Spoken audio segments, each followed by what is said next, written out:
Oh yay, oh yay, oh yay, my lords and ladies, it is appropriate that we are talking here for the Markham Village Music Festival, and this building is a restaurant now and has music playing in the background. This building has been a lot of different things during Markham's growth. Like Markham, the main street, it has changed and more. Originally was the home and the workshop for William Browning, who was a watchmaker, a very good watchmaker, the only one that was licensed and mentioned in the horology annals of the world.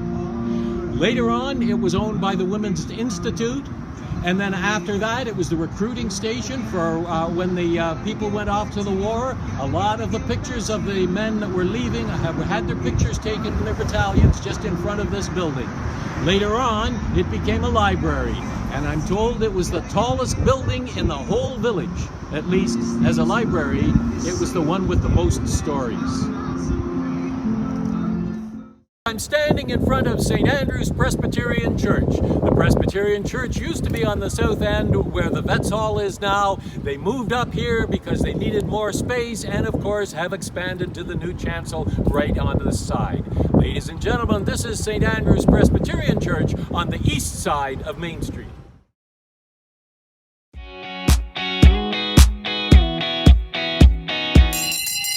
Welcome to another Markham historic moment. Right here behind me is a store and a home that was owned by Dr. John Doherty. He used it as his home and as his office, and later on it was sold to William Fleming, who sold pianos, organs, and sewing machines back in the 1800s. Can you imagine that? And not only that, but William was the Canadian checker champion from 1868 to 1890.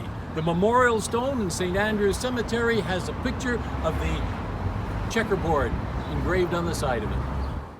This building was built in 1886. It was built by Mr. Wilson, who had the Wilson Emporium, the store, the general store right here in the heart of beautiful downtown Markham.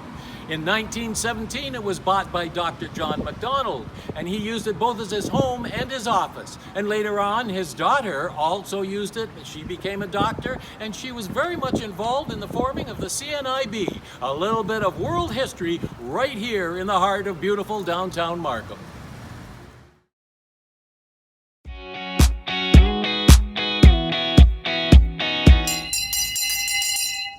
Oh yay, another Markham historic moment. You probably think townhouses are something relatively new, but this was built in the 1800s by the Spate Wagon Works. He realized if he wanted quality helpers, he had to have a place for them to live. So he built this section of townhouses for the foreman of the Spate Wagon Works. The place that you're looking at now was the original site of the Spate Wagon Works. The Spate Wagon Works was a wonderful place for manufacturing not only buckboards, but the handsome cabs that were used all the way in New York City. And it was started by Thomas Spate, who built this house right here.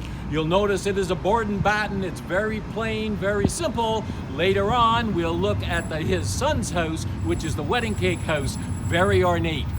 Thomas made the money, James spent it.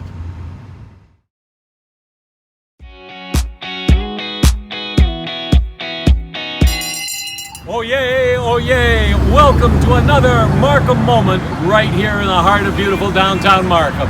Of course, Markham is leading while remembering. So here we are having a town crier talking on a virtual festival right in front of all this traffic going down the main street.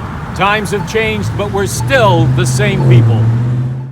We're standing in front of the Duchess, which is very important because at one time there were 4 hotels in Markham. The Duchess, of course, is well known by everybody. It was originally a house in 1970. There was a gentleman lived in there, thought it should look like this, so he redid the outside of it to look very much like an old Victorian-style pub. Welcome to Markham.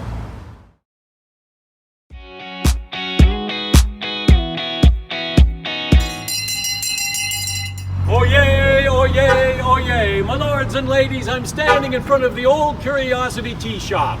The tea shop was originally the Bank of Commerce. You'll notice it was 3 stories tall because it wanted to look like it was stable. They wanted to make sure that the people would be comfortable leaving their money here. The top floor is where the manager lived. The second floor was where the bank tellers were. They were all men because, of course, nobody would trust women with their money. And downstairs was where the bank was. If you go in here once it's open again, make sure you go into the washroom because that was the vault. You'll notice the building with the door over my shoulder walks out onto nothing. Why, you ask? Love to tell you. It's often referred to as a mother-in-law door, but the real reason was because they were building the building when it wasn't finished. If it wasn't finished, they didn't have to pay full taxes. And obviously a door walking out to nowhere, the building's not finished. You know, maybe I could do that to save some of my taxes.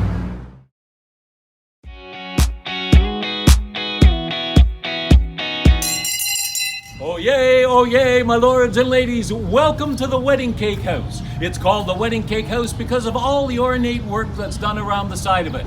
It was built in 1870 for James Spate, or actually by James Spate. He was one of the sons of the Spate Wagon Works, and he had this house built. Fantastic workmanship. You can see each of the details was done by local craftsmen. And I understand it's haunted. Welcome to the church that was built in 1862 for $6,500. It certainly would be a lot more than that today. This was originally the Wesleyan Methodist Church, but is now St. Andrew's United Church here in the heart of beautiful downtown Markham. In 1807, Ernst Crosby came to the village, and by 1910 he built this Queen Anne's Revival-style building for his home, a pillar of the community.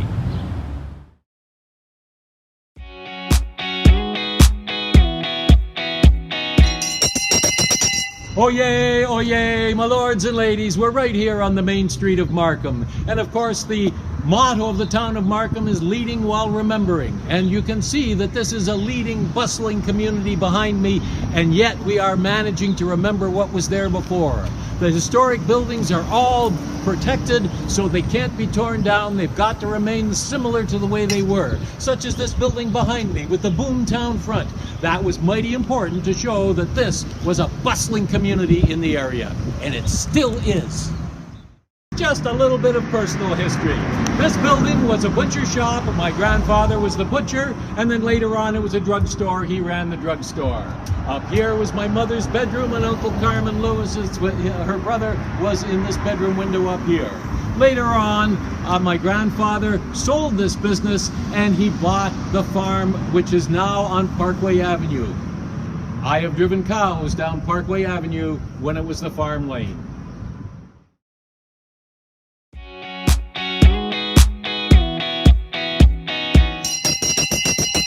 Oh yay, my lords and ladies, here we are with another historic moment right here in marvelous downtown Markham. But this is not only Markham, this has to do with Canada. Because right here was where William Corson had his newspaper. His newspaper was The Economist. Later on, he bought The Sun, and he had joined it together for the Markham Economist and Sun. But that's not the important part.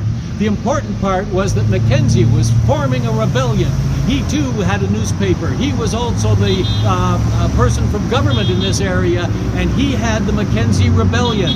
A lot of the planning for that was done in this building because Corson was very much a supporter of Mackenzie and very much a supporter of the rebellion, which is what formed Upper Canada and Lower Canada coming together to become the Dominion of Canada, and it started right here in the heart of beautiful downtown Markham.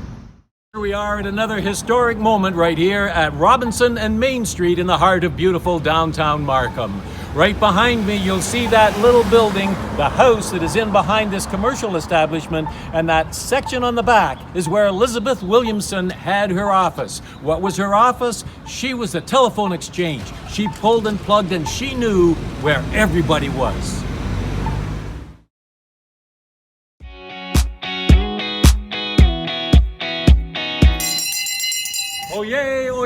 Oh yay, another historic moment right here in the heart of beautiful downtown Markham. Behind me is the hotel known as the Tremont Hotel. Originally, it was the Anglo-American hotel that was destroyed in the Great Fire of 1872.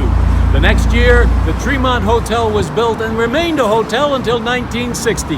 It's in rough shape right now, but it's a historic site right here in the heart of beautiful downtown Markham. Behind me is now the Vets Hall, but originally it was St. Andrew's Presbyterian Church. In 1926, the Presbyterians, the Congregationalists, and the Methodists joined together, and so they formed the United Church, St. Andrew's United Church, across the street. But some people still wanted to stay with St. Andrew's Presbyterian. So now we have a St. Andrew's Presbyterian on one side of the street and St. Andrew's United on the other.